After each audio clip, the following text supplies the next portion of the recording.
Praise the lord. మన ప్రభువును రక్షకుడైన యేసుక్రీస్తు పరిశుద్ధ నామంలో అందరికీ శుభములు.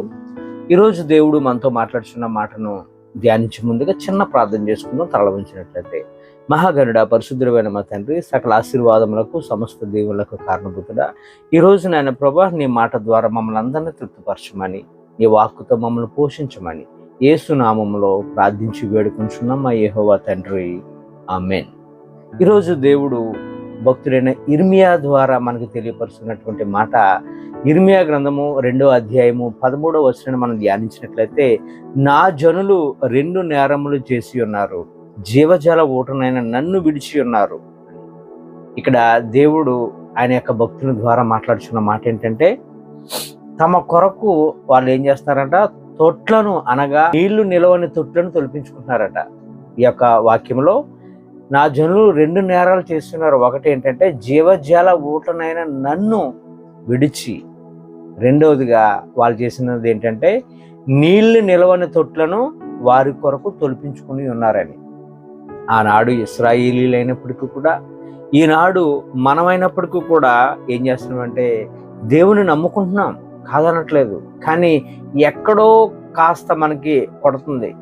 నేను వెళ్తున్న మార్గము సరైనదేనా, నేను చేస్తున్న పని సరైనదేనా అని దేవుణ్ణి నమ్ముకుంటూ కూడా, విశ్వాసించుతూ కూడా మనము అల్ప విశ్వాసంతో కాస్త మనం ఏం చేస్తున్నామంటే అలా ఆలోచన చేస్తూ ఉంటాం. ఈ ఆలోచన చేస్తున్న టైంలో ఎవరో వస్తారు మన దగ్గరికి, ఫ్రెండో లేదంటే ఎవరో ఒక మెంటోరో ఎవరో ఒకరు వచ్చి, నువ్వు వెళుతున్న మార్గం సరైనది కాదు అంటాడు. ఆ టైంలో మనకేమనిపిస్తుంది అంటే, ఓహో నిజమేనేమోనని. నిజానికి అది దేవుడు మనకి రివీల్ చేసిన మార్గం అయి ఉండొచ్చు, కానీ ఆ మార్గాన్ని మనం విడిచిపెట్టి ఏం చేస్తున్నామంటే, మనం సొంతంగా మన ఆలోచన ప్రకారంగా ఎవరో చెప్పారని దాని వైపుకు మనం వెళ్ళిపోతూ ఉన్నాం. 100% మంది కూడా ఇలానే ఉన్నారండి. భక్తుడు అంటున్నాడు, 2 నేరాలు చేశారు. ఒకటి, జీవజల ఊటనైనా నన్ను విడిచిపెట్టేశారు. 2, తమ కొరకు తాము సొంతంగా తొట్లను తొలిపించుకున్నారు.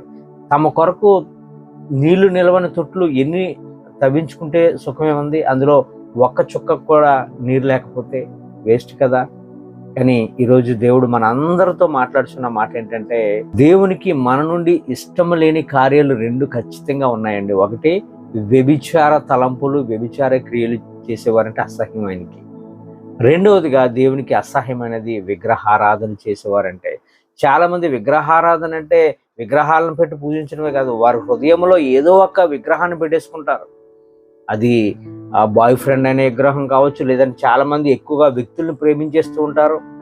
ఇలా రకరకాలుగా దేవుని కన్నా ఎక్కువగా మనం ఏదైతే ప్రేమిస్తామో అది మనకి విగ్రహం అయిపోతుంది. కాబట్టి ఈ 2 అంటేనికి అసహ్యం. బైబిల్లో అనేకమైన సంఘటనలు మనం చూసాం. దేవుణ్ణి విడిచిపెట్టి సొంతంగా వారి యొక్క ప్రయత్నాలకు వెళ్ళిన వారు ఎలా విఫలమయ్యారు మన బైబిల్ అనేకమైన కార్యాలు చూసాం. ఆహాబు మొదలుకొని యెరోబోము వరకు వారు చేసిన క్రియలన్నీ కూడా దేవుణ్ణి విడిచిపెట్టారు. అలాగే ఆషా అనే రాజు దేవుణ్ణి విడిచిపెట్టి డాక్టర్లను సంప్రదించి ఆయన కాలులో ఏదో పుండు కలిగినప్పుడు ఏమైంది మనం చూసాం, ఎక్కిన మంచం దిగలేదట. కనుక ఈ వాక్యాన్ని బట్టి జీవజల ఓట అయినటువంటి యేసునితో మనం నిత్యము అంటు కట్టబడాలి.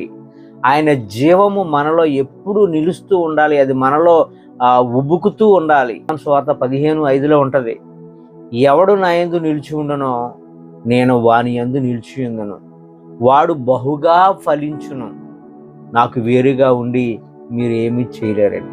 మనం ఎప్పుడైతే దేవునితో మనం కనెక్ట్ అయి ఉంటామో మనం ఎప్పుడు జీవిస్తూ ఉంటాం, ఉబుకుతూ ఉంటాం. ఆయనకి వేరుగా మనం వెళ్ళిపోయి మన ప్రయత్నాలు, మన యొక్క సొంత ఆలోచనలు, మన స్వనీతితో మనం ఏం చేసినప్పుడు కూడా, దేవుణ్ణి కాకుండా మనం ఏది చేసినప్పుడు కూడా ఆయనకి వేరుగా ఉండి మనము ఏమీ చేయలేము. కనుక జీవజల ఓట అయినటువంటి యేసుక్రీస్తు ప్రభు వారి మీద మనం నిత్యము ఆధారపడదాం.